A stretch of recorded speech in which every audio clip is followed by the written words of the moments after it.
Bienvenido a la guía de acortamiento de manguitos ETAP Access HRD de SRAM. Necesitarás herramientas comunes de mantenimiento de bicicletas, así como algunas herramientas y materiales especiales. Echa un vistazo a la lista completa de herramientas y materiales en la descripción del vídeo a continuación o ve a sram.com/service para obtener más información. Para conocer el procedimiento de purgado, haz clic en el enlace de la esquina superior derecha o busca el enlace en la descripción del vídeo más abajo.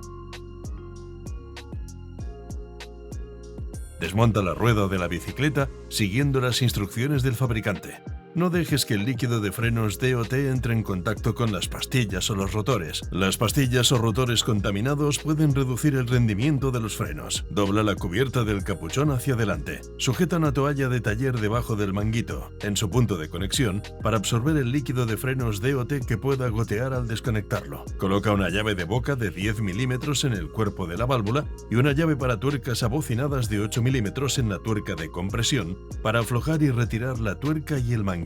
En el caso de los manillares aerodinámicos, retira la maneta de freno del manillar aerodinámico. Los frenos se deben instalar con el manguito correctamente tendido y sujeto a la bicicleta. Para determinar por dónde cortar, sujeta el manguito por el punto de conexión.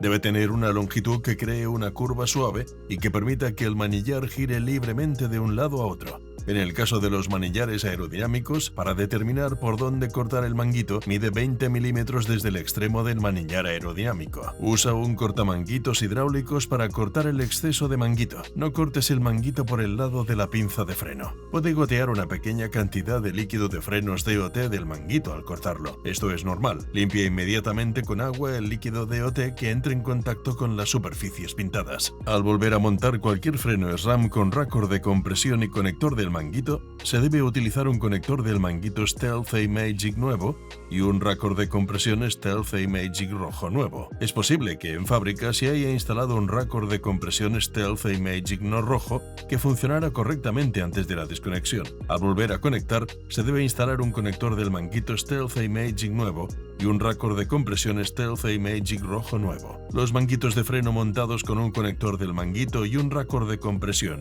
que no sean Stealth A-Magic no funcionarán. Aplica grasa de montaje para frenos de disco hidráulicos SRAM DOT a las roscas del conector del manguito. Usa una llave Torx T8 para enroscar el conector del manguito Stealth A-Magic en el manguito hasta que quede al ras con su extremo. No aprietes demasiado el conector del manguito. Un apriete excesivo puede dañar el revestimiento del manguito.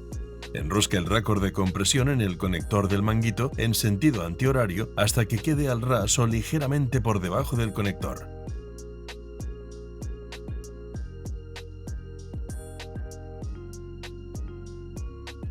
Aplica grasa de montaje para frenos de disco hidráulicos SRAM DOT a las roscas del raccord de compresión y de la tuerca de compresión. Instala el manguito en el cuerpo de la válvula mientras enroscas la tuerca de compresión con la mano. Utiliza una llave de boca de 10 milímetros para mantener el cuerpo de la válvula en su sitio y una llave para tuercas abocinadas de 8 milímetros para apretar la tuerca de compresión a 8 Nm. Al cortar el manguito entrará aire en el sistema de frenos. Debes purgar los frenos para garantizar un rendimiento de frenado óptimo. Continúa con el procedimiento de purgado de los frenos ETAP Access HRD.